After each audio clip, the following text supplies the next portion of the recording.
Salut à tous les amis, voilà c'est JC donc du canal Olympien pour le débrief du match OM Strasbourg, donc 27e journée du championnat de la Ligue 1. Voilà, pour tous ceux qui ne connaissent pas notre chaîne du canal Olympien les amis, vous pouvez appuyer en bas donc pour vous abonner.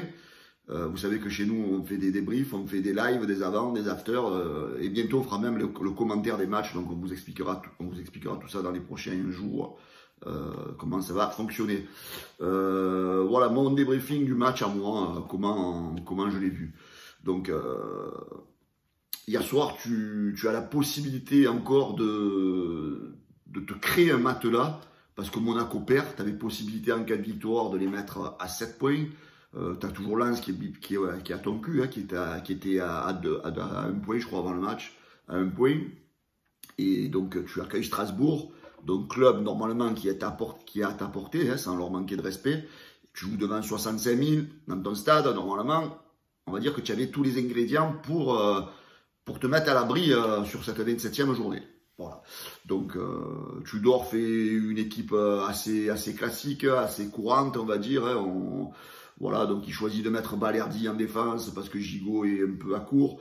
Il choisit de ne pas mettre Bailly et il met toujours Balerdi parce que Bailly, on sait que il y a des conditions pour ne pas le garder parce que l'objectif de l'OM sans doute est de ne pas le garder.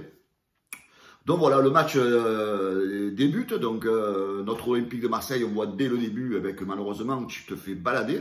Hein, tu es pas dans le match dès le début, dans les contacts, dans l'agressivité, dans la justesse des passes. Donc on a vu dès le départ que l'OM, on partait sur un match compliqué. Voilà, donc on s'est dit, putain merde, l'OM ça va pas aujourd'hui. Pour l'instant, on n'est pas sur une bonne dynamique dans ce début de match.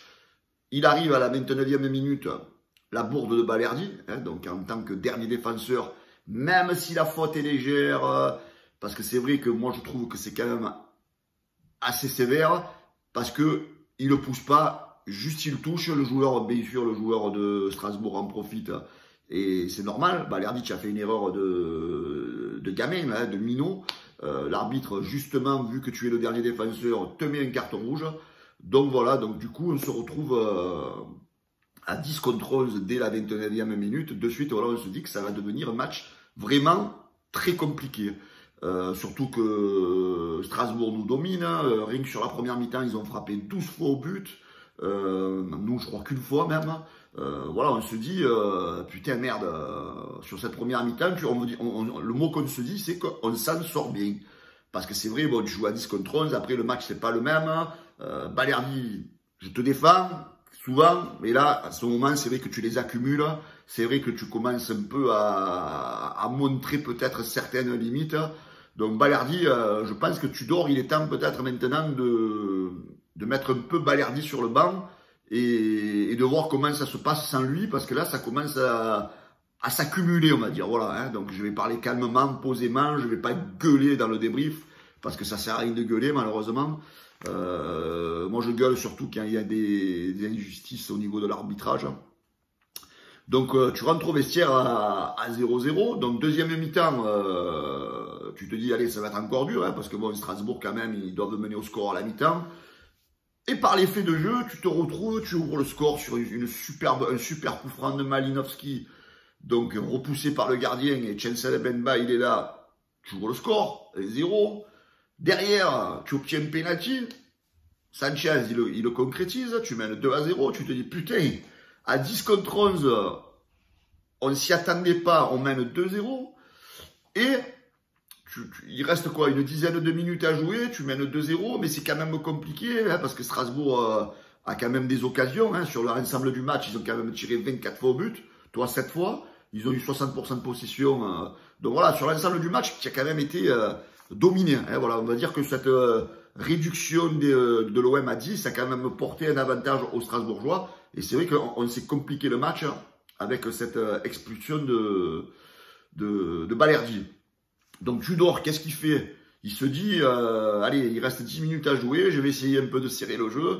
Il sort Sanchez, il sort Malinowski, et derrière, il te fait rentrer Bailly et il fait rentrer Guendouzi, je crois, c'est ça, Guendouzi.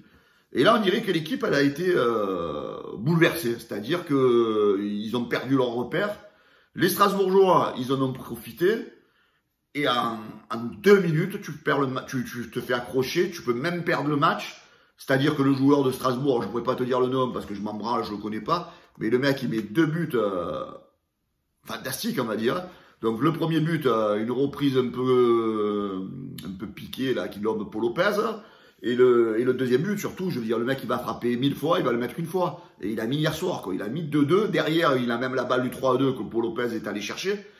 Donc voilà, sur cette fin de match, je pense qu'on s'est puni tout seul. Alors certains, justement et logiquement, mettent en cause le coaching de Tudor. Tu te dis, bon, il reste 10 minutes, je crois que c'était à la 81e minute qu'il a fait les changements. Tu te dis, putain, Tudor, pourquoi tu bouleverses tout? Il reste 10 minutes à jouer alors que ça tourne bien. Et quelque part, voilà, même Klaus, il a dit en réaction d'après-match, là, il a dit, ça nous a déconcentré ces changements, et ça nous a un peu bouleversé. Et c'est vrai que Tudor, tu as été un peu craintif, tu as trop reculé. Et moi, je te tiens responsable aussi dans cette défaite. Hein. Tu as ta part de défaite, tu n'as pas fait le bon choix, tu as été craintif. À la limite que tu décides de reculer, s'ils reviennent 2-1 avant, et tu te dis, allez, il reste 7 minutes, allez, je sors et je vais mettre le bus pendant 3, 4, 5 dernières minutes, il y a 2-1, je veux bien, là tu mènes 2-0, continue à jouer comme tu jouais. Il n'y avait pas trop de danger, tu gérais le match jusqu'à la fin, tu as voulu changer. Après, c'est ton choix d'entraîneur. Mais on a vu que hier soir, tu n'as pas fait un bon choix. Après, moi, je ne veux pas non plus donner la responsabilité qu'à Tudor. Parce que les gars, même s'il fait ses changements, tu as 10 minutes à tenir, à 10 contre 11, tu fais rentrer Guendouzi, tu fais rentrer Bailly, c'est quand même pas normal, même si tu recules, de prendre 2 buts contre Strasbourg. C'est pas normal de prendre 2 buts en 2 minutes. Donc pour moi, les joueurs, vous êtes autant responsables que Tudor. Donc moi, pour moi, la défaite hier soir, elle est à 55% pour Tudor et 45% pour les joueurs. Parce que les joueurs, vous êtes des professionnels, vous devez quand même tenir un résultat à 10 minutes de la fin. Même si Tudor fait des changements, vous avez des résultats à tenir. Voilà. Donc les joueurs hier soir, donc il y en a certains, ben, vous m'avez confirmé qu'en ce moment ça m'a plu. Tavares, Nuno Tavares, écoute-moi, qui est un fantôme, tu es devenu, tu sers plus à rien en fait. De ton côté, tu n'as apporté aucun danger. Tu es toujours en train de cafouiller, tu es toujours en train de t'amêler, tu fais toujours les mauvais choix. Donc là, c'est pareil, tu dors. À un moment donné, Tavares, il va falloir peut-être lui faire goûter un peu le banc pendant quelques matchs. Et tu fais jouer le petit Caboret, à la limite. Tu vois, le petit Caboret, on l'a pris. Donc, il faut le faire jouer aussi. Klaus, c'est bien que tu as critiqué le coach aussi, parce que voilà, il a fait les changements, mais toi non plus, sur ton côté droit, tu n'as pas été un piston intenable hier soir. Tu nous as rien montré, tu as même perdu un ballon à la 27e minute, avant l'expulsion de Ballardier, qui a failli nous coûter un but. Voilà. Moi, pour moi, les seuls qui ont été hier soir un peu au-dessus en termes de joueurs, c'est encore Chancel Mbemba, qui est encore buteur. Bon, il a eu un début de match un peu poussif, mais après, il s'est bien rattrapé. Donc, Chancel Mbemba, pour moi, c'est le patron. Malinowski, hier soir, il a été encore très bon, très fort. On sait que c'est un joueur sur qui on peut compter. Sanchez, voilà, il a été mi-figue, mi-raisin, mais il a apporté quand même sa fougue, son envie de jouer, il a marqué son penalty, voilà, et voilà, moi je suis déçu parce que on est en train de se tirer tout seul des balles dans les pieds. Hier soir, tu avais encore la possibilité de mettre nos adversaires un peu, de te créer un matelas de 4 points sur Lens et de 7 sur Monaco. Et là, voilà, là, on se les trouve toujours au cul. Et le prochain match, tu vas jouer à Reims. Reims, c'est une équipe en forme, hein. Donc ça va être compliqué. Là, il va falloir réagir. Bon, après, on est loin du Vélodrome. On sait que loin du Vélodrome, on est meilleur. Donc, allez, on va croire en nos joueurs. On espère d'ailleurs ces victoires impératives, hein, si tu veux pas que Lens te double à la prochaine journée. Après, il y a la trêve internationale. Elle va peut-être faire du bien à tout le monde pour se remettre un peu les têtes à l'endroit. Voilà, les gars, il reste 11 matchs. Donc, nous, à Marseille, on veut la qualification pour la Ligue des Champions. Donc, vous avez intérêt maintenant à vous bouger le cul. Tudor, fais gaffe aux choix que tu fais maintenant. Voilà, les amis. Donc, maintenant, il faut se remobiliser là et stop les erreurs de parcours maintenant. Parce qu'à un moment donné, on va se faire doubler. Pour l'instant, on a la chance que nos concurrents pataugent un peu. Hein. Monaco, ça fait 3 matchs qu'ils sont plus là non plus. Donc, à un moment donné, les gars, allez, on se concentre et il faut se qualifier. Hein. Voilà. Allez, les amis. Bonne journée à tous et voilà, on est encore déçus, on est encore dépités. Ciao les gars.